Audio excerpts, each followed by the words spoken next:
मैं आपको tense part 4 video बताने जा रहा हूं।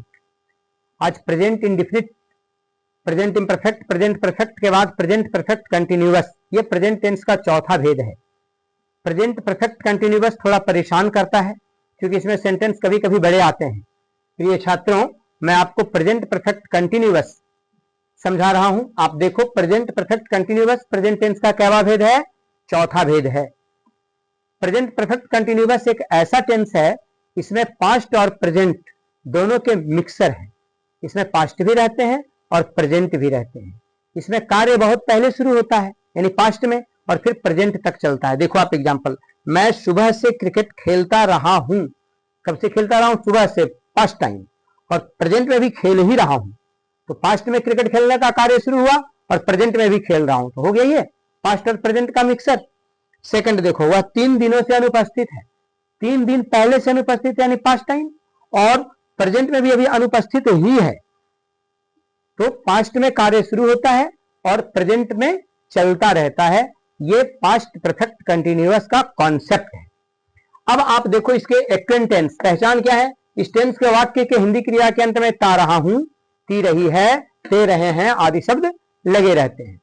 इसके रूल ऑफ ट्रांसलेशन है subject plus have been, has been plus V4 यानी वर्ब में इंग लगाओगे। V4 का मतलब ये हुआ object plus for since plus time. इसमें कहीं कहीं टाइम अटैच रहता है, तो जिसमें टाइम अटैच रहेगा उसमें फॉर सिंस का यूज करोगे, और टाइम अटैच नहीं रहेगा तो इसमें फॉर सिंस का यूज आपको नहीं करना।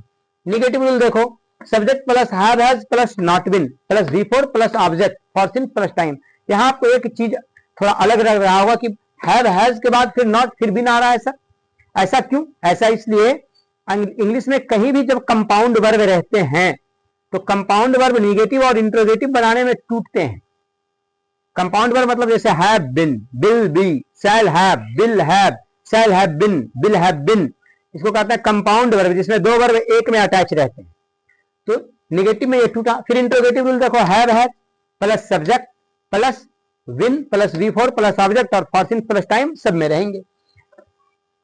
WH question plus have has plus subject plus win plus V4 plus object for since plus time. अब देखो, सबसे बड़ी चीजें आपको ये देखनी है कि इसमें कहां हम फॉर का यूज करेंगे, कहां हम सिंस का यूज करेंगे। प्रिय छात्रों, यूज ऑफ फॉर मैंने लिखा है बोर्ड पे, पीरियड ऑफ टाइम, इसे हिंदी में कहते हैं अनिश्चित समय, इसमें फॉर लगाएंगे। अब अनिश्चित समय क्या होता है? जैसे 5 घंटे से, अब दिन रात में 24 घंटे होते हैं, तो घंटे का नाम निश्चित नहीं है, तो ये पीरियड ऑफ टाइम कहलाया।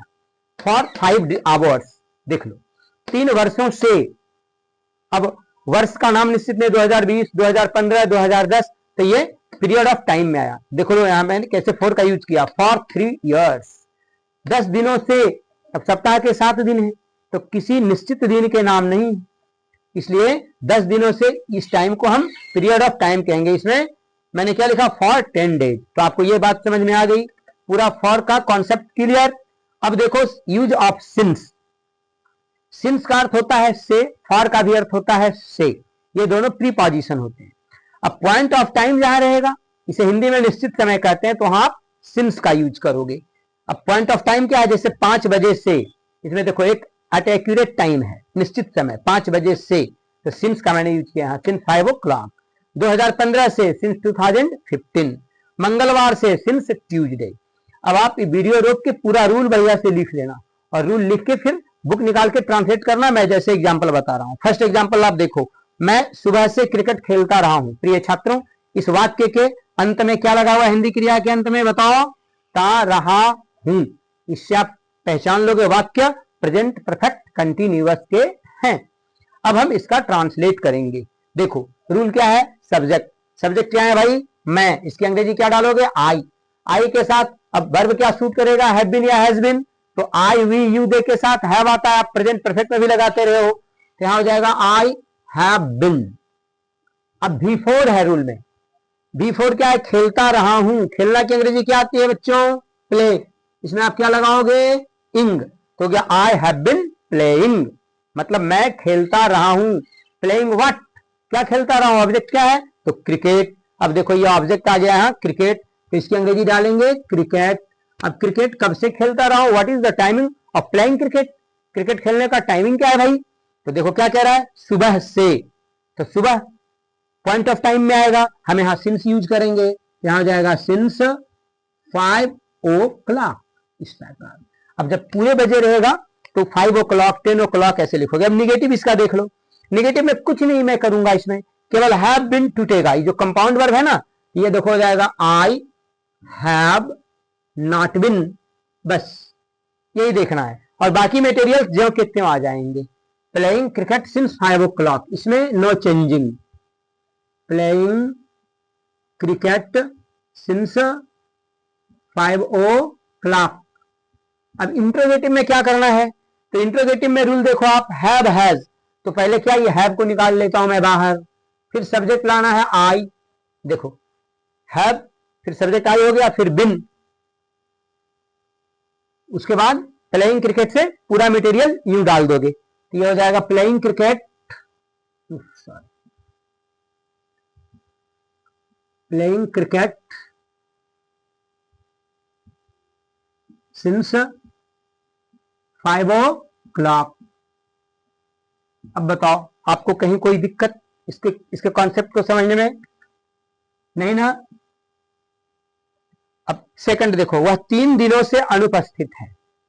अब देखो इसमें इसकी तरह वर्ब नहीं है, 3 दिनों से अनुपस्थित है, वह 3 दिनों से भूखा है, वह 5 दिनों से बीमार है, इस प्रकार के सेंटेंस में यह एडजेक्टिव होता है, तो इसमें भी प्लस इंग नहीं आएगा, ओनली फॉर आप एडजेक्टिव राइट करोगे। देखो वह सब्जेक्ट है तो मैंने क्या लिख दिया, ही के साथ कौन वर्ब सूट करेगा, तो हैज बीन, क्यों, क्योंकि ही थर्ड पर्सन है, ही हैज बीन, ठीक है। अब बिफोर नहीं डालेंगे, अनुपस्थित है, यह एडजेक्टिव हो गया, अनुपस्थित की अंग्रेजी पुट करोगे आप एब्सेंट, क्या हो गया जी, ही हैज बीन एब्सेंट, वह अनुपस्थित है। टाइमिंग क्या अनुपस्थित का भाई, 3 दिनों से, तो 3 दिनों से कैसा टाइम आता है, पीरियड ऑफ टाइम, क्या लिखेंगे, फॉर 3 days, ठीक है। अब एक देखो WH क्वेश्चन दे रहा हूं आपको, वह कब से अनुपस्थित है, ये WH क्वेश्चन है, कब से, इसकी अंग्रेजी हम पहले लिखेंगे सिंस व्हेन, यह आ जाएगा सिंस व्हेन, उसके बाद वर्ब लगाएंगे हैज, फिर सब्जेक्ट आएगा ही, फिर आएगा been, has, since when has he been absent. Dear student, अब आपका कॉन्सेप्ट क्लियर हो गया, प्रेजेंट परफेक्ट कंटिन्यूअस।